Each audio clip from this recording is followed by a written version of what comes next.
इतनी छोटी बात है इतना बड़ा मलाल, दिखलाऊंगा भोर ही अपना तुम्हें कमाल।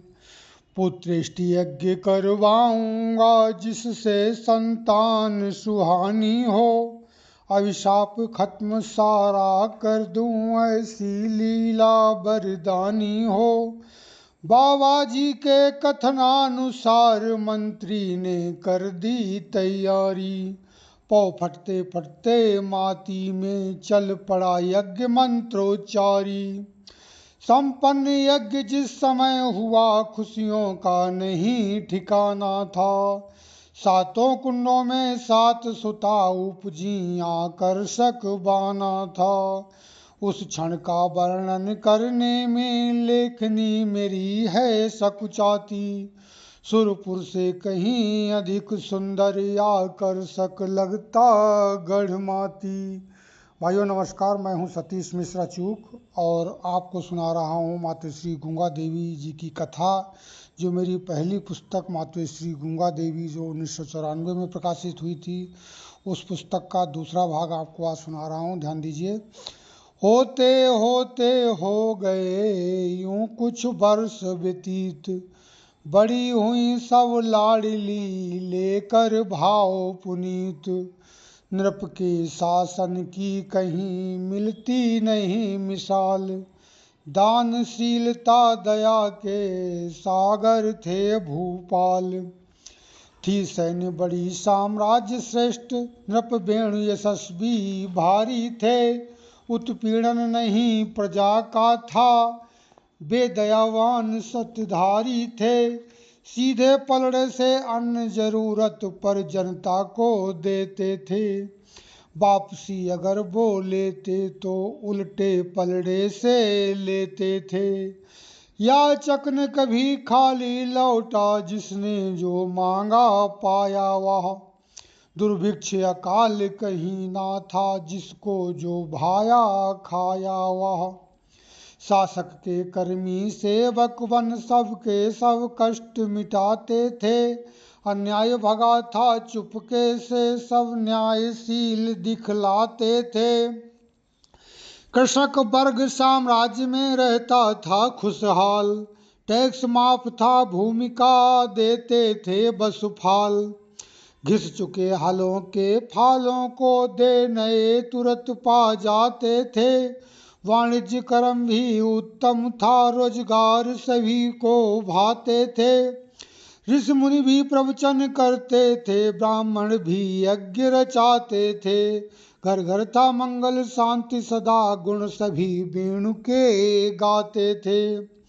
अनचाहे ही आ गया ऐसा कुसमय और, जैसे पड़े तुषार के खंडित होता बौर।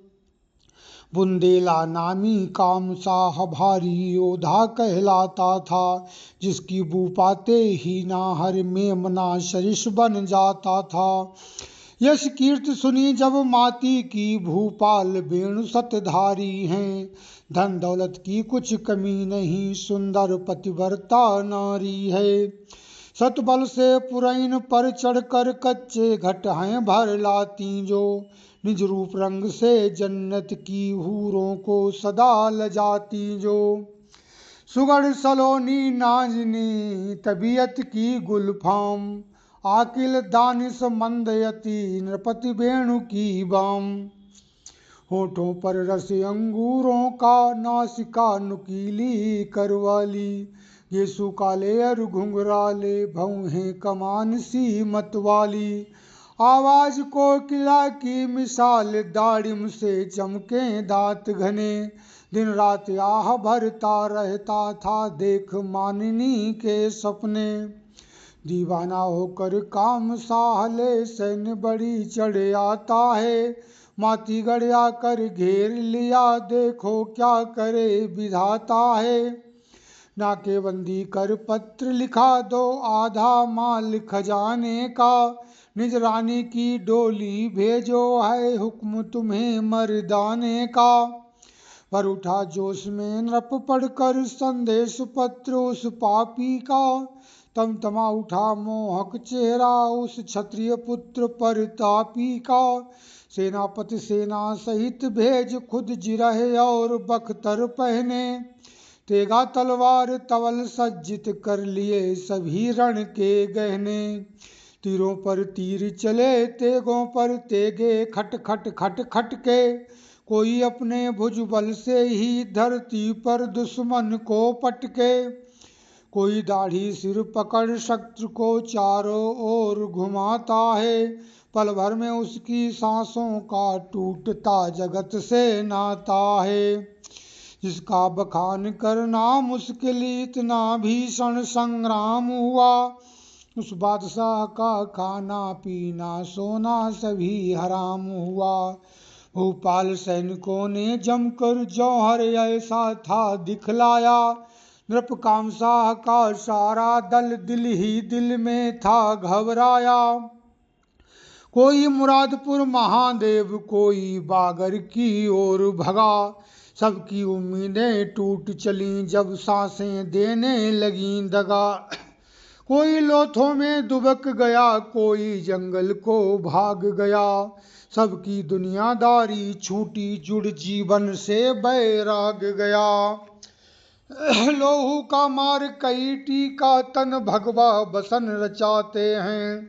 कहते हैं पंडित सपहा के हम भूत भविष्य बताते हैं। कईयों ने सांसें रोक रोक मुर्दों में गिनती करवा ली। कुछ ने अपनी वर्दी उतार तन धोती पगिया धरवा ली।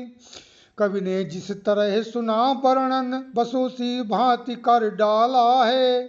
जाकर पूछो उस खेड़े से कुछ झूठा नहीं मसाला है। धरती अब तक है लाल यहाँ हड्डी का चूरा मिलता है। था शहर ढह गया माटी का रोड़ा परिपूर्ण दिखता है। कई रोज इस तौर से चला महासंग्राम। भूपति की भी सैन्य कुछ आई रण के काम। चेहरे की रंगत उतर गई चल दिए हुए थी पेशा। चेहरे की रंगत उतर गई बल लिए हुए थी पेशानी। कैसे निपटेंगे दुश्मन से चिंता में थी नृप महारानी। राजा भी डूबा चिंता में उम्मीदें लगी सभी ढहने। तब हाथ जोड़कर वेणु प्रियापति से इस भांति लगी कहने। रहा चमकता सूर्य सा जिनके मुख पर तेज। आज भला यूं वो वह क्यों रहा गहरे दुख सहेज। सुनकर रानी के वचन बोल उठे नरनाथ। जो अब तक प्रिय थी बनी बिगड़ गई वह बात। अफसोस नहीं मरने का कुछ बस यूं यही सा कष्ट सताता है। जो आंगन में खिल रहे फूल उनसे पुत्री का नाता है। मैं सोच रहा हूँ अरसे से कोई भी युक्ति न दिखलाती। सम्मान बचे कैसे इनका कन्याएं प्रभु की हैं थाती। यह सुनकर रानी बोल उठी नाहक द्रगनीर बहाते हो।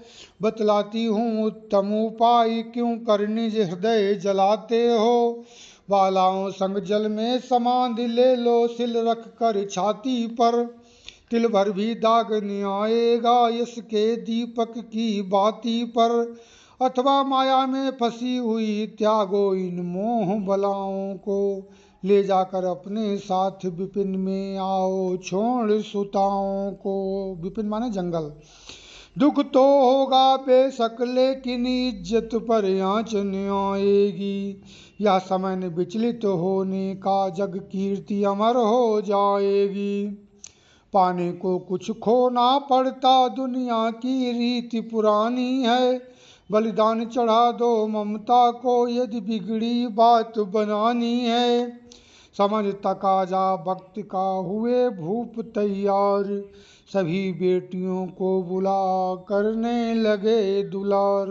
बोलो गंगा मैया की जय। भाइयों नमस्कार, मैं हूँ सतीश मिश्र और आप सुन रहे थे मातोश्री गंगा देवी की कथा, जो मेरी पहली पुस्तक है मातोश्री गंगा देवी 1994 में प्रकाशित हुई थी।